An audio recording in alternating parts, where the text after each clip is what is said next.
Excuse me. What in the world are you thinking? Mean Gene, the first thing you need to do is to tell these people to shut up if you want to hear what I gotta say. What up, y'all? KMB, the Sexy Ninja, in the place to be for C Plus Studios, and this is the New World Podcast, brother. Oh, man. It is fueled, it is powered. You will acknowledge the almighty Big Daddy for his designs at crazyhoodiez.com. Check it out. Go support. Show some love to Big Daddy. Go check out his podcast, Big Daddy Forever. If you're subscribed to the C Plus Studios feed, you get all these amazing shows, the New World Podcast, Big Daddy Forever, the Sexy Ninja Cast. You also get the social event, the staple of C Plus Studios. So go check it out. C Plus Studios, baby. All right. Extreme Rules 2020. Yeah, 2020. Extreme Rules 2022, baby, in the bag. And man, did they get extreme. Every match was just fun. I got my notes. I went into 2 pages here. It definitely was definitely a fun match in Philly at the Wells Fargo Center. Oh man. The biggest thing I want to get off the bat real quick. I saw a picture of it. They showed the WrestleMania 40 logo, beautiful logo with the bell and everything, and I can't believe it's going to be 40 years of WrestleMania. I thought that was a nice treat for everyone. But let's just start it off. The new teams going forward, especially for pay-per-view events, Corey Graves and Michael Cole. I like their chemistry. I am a Corey Graves fan. I do like him. So him and Michael Cole, I think they worked and gelled really, really well. Do I want Pat McAfee? Of course I do.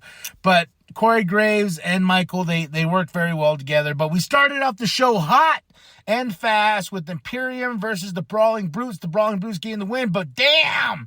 In this Danny Brooke match, they brought it all, and that crowd was all behind Sheamus.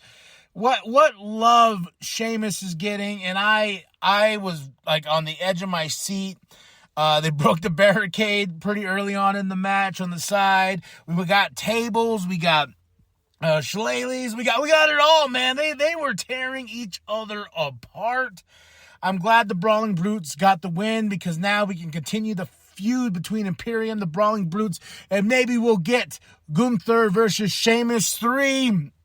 And Sheamus finally getting the IC title, the title that he has never held. I really enjoyed this match. It took all my energy. So for the rest of the show, I was on this like mental high of just like, holy shit, man. And just such a great match in such a way to start it out. And I remember when they first introduced the Danny Brooke match, I was like, this is kind of stupid, with Drew McIntyre and Sheamus, but it grew on me. It grew on me. There were some great spots. Butch, everyone just bringing it to the fullest, and just to start the show and show that we're extreme. Yeah, so that match was definitely a banger, and that's what I love about it. They're like, another banger. And during the entrance, they teased the White Rabbit again. So we'll get to that. But yeah, banger after banger after banger, bro. And that's what this match was. There was a great backstage segment with the Miz while he's doing an interview, and the mascot of Philly came out. And when I say mascot of Philly, I think it's hockey, right? That was the hockey mascot. I don't really follow mascots, but he was like following Miz all through the night and not tomorrow, man. See, this is why pay-per-views on Sundays work, because I'm like, tomorrow on Monday Night Raw, but never mind. Then when Monday Night Raw happens, it happens, but Miz's wife is throwing him a big birthday bash, and that was like the thread. And until Dexter got him, and that was the best because Miz finally had enough of the mascot. He started beating the crap out of him. Here comes Dexter. Oh, choking him out. And this is like one of the last segments with Miz. It chokes him out, and then the mascot gets a nice little cheap shot, and that was fun. But it's building up. They're building up Dexter versus Miz, and I cannot wait for that. But the theme song was by Bella Poach. I hope I'm saying that right. The song Villain. I really like that song. I downloaded that song. I usually download the songs for the pay-per-views, and usually they're hit or miss, and I really can't wait until, hopefully, I don't know if maybe not, maybe it just stays in NXT, but I really miss some good heavy metal, especially in NXT when they used to do that, and that was all full-blown Triple H, and I wonder if Triple H is willing to do that, or he's just like, if we're going to pick a song for these pay-per-views, I need to be a little bit more picky, and I really did like the song Villain. But we had Liv Morgan versus Ronda. I said Liv was going to win. I was totally wrong. She got choked out. And Ronda Rousey won. They beat the crap out of each other. And that bat, Ronda had no give with that bat. That I don't Liv either. Like, they were beating the crap out of each other. And at the end, the Ronda Rousey won the Women's SmackDown Championship. I'm more upset that I was wrong. But I have to be wrong in these things, and it was a fun extreme. Everyone brought it to the extreme capability they could, and this match was no less. And the finish was a bit wonky, but choking her out, winning the title, Ronda. So I want to see where we go with this. I don't know what I was waiting for. I was hoping for a Charlotte Flair music to hit, Sasha Banks music to hit, something, but I believe that would have been overshadowed by the actual return everybody was here for this pay-per-view. So, but good job, Ronda Rousey, beating Liv Morgan, choking her out. And I don't care what you say, Penta, Ronda Rousey's the new SmackDown Women's Champion. Had to get that out there. All right, then we got into Drew McIntyre versus Karrion Kross. It was an okay match. It was mad to me. They slapped each other's trash, but the best part was when Scarlett pepper sprayed Drew McIntyre just so Karrion Kross can get the win. I want to see where we're going to go after this. Are we going to continue this feud? Are we going to continue the feud?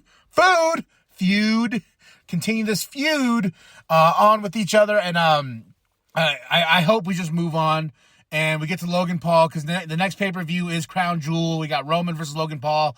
I wonder what's going to happen at Survivor Series after that. It's on the 26th, I believe. Yeah, the 26th. Another Saturday, but at least I'll be off that Saturday because it is Thanksgiving weekend. Plus, my birthday is on Thanksgiving, so it's joyous all around. Thanksgiving? No, my birthday. Yes. Put myself over. Karrion Kross won. They went... here's my notes about The Miz again, but I already talked about that. Bianca versus Bayley in a ladder match. I'm a little disappointed that Bayley didn't get the win. That KOD was pretty crazy with the ladder and everything. The finish, they had damage control out there. I don't know. I'm getting kind of tired of Bianca, to be honest, man. I like Bianca. Don't take that as hating, but I was just like, damn, this is the moment you need.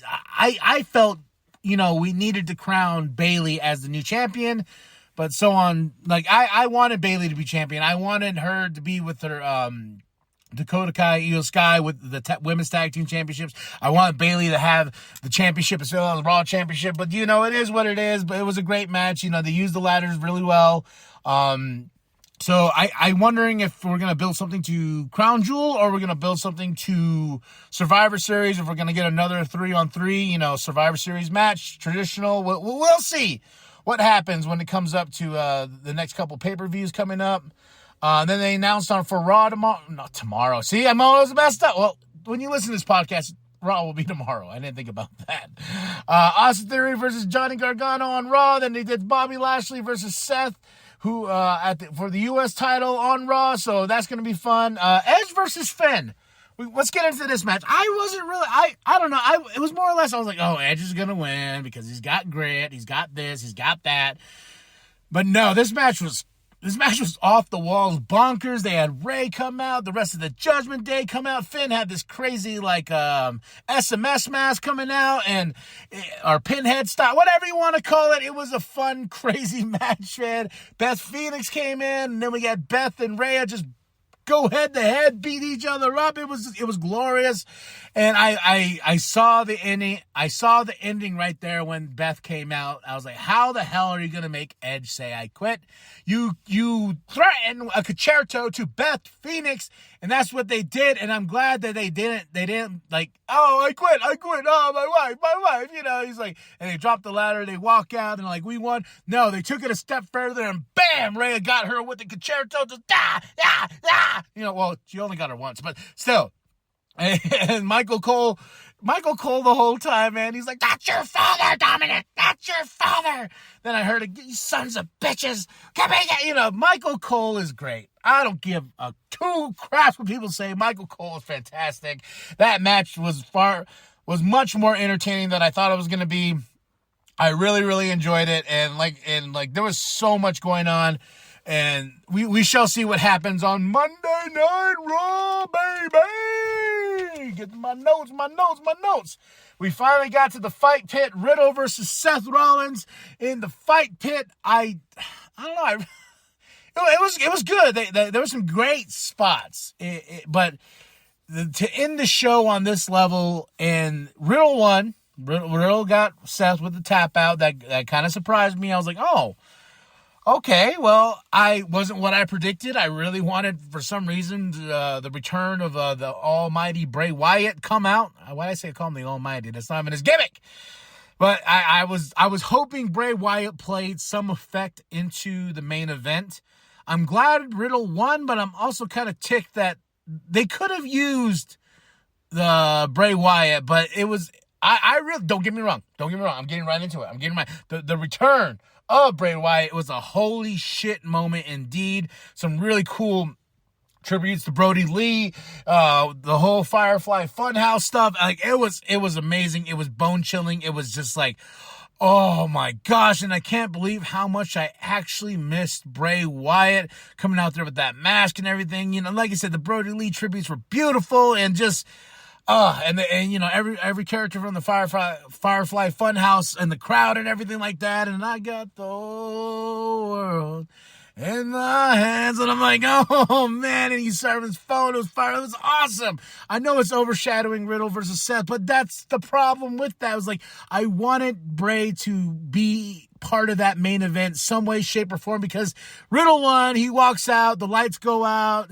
and they had the little Extreme Rules, like, oh, then Michael Cole and Corey Graves like, oh, are we still on air? Of course you're still on air, you know?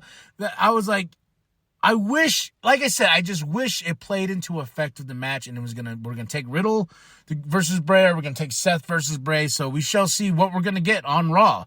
Where we're gonna go forward with this story is the Riddle versus Seth over. I think at this point it should be. It finally got the big payoff, and Riddle finally got the win. But overall, I would give this pay-per-view a solid 4.5 stars. But the ending alone with Bray, like I said, I just really wish it played into the match. That's all I wish it did. I wish it played into the match itself, but it didn't. But still, we got Bray Wyatt. Bray Wyatt is back, and he got the his lantern, and he blew it out. And that's the way we end the show. Bada bang, bada boom. 4.5 stars out of 5. I really did enjoy the show. Shout out to everybody on the pay-per-view for going extreme, you know, and much love, much respect. Tell me what you thought of the show. What was your highlights? What was your downs? What did you feel you had to be critical of? Are you happy that Bray Wyatt is back in WWE? I am. I really am now. I didn't imagine that I was gonna pop this hard, because I do like Bray Wyatt. I wasn't really a big fan of The Fiend. Just the way they use the Fiend. I think the Fiend is going to be better used under Triple H. I don't know if we're going that route. You know, he didn't we saw all the characters in the crowd, including the Fiend. So we shall see where we go with this.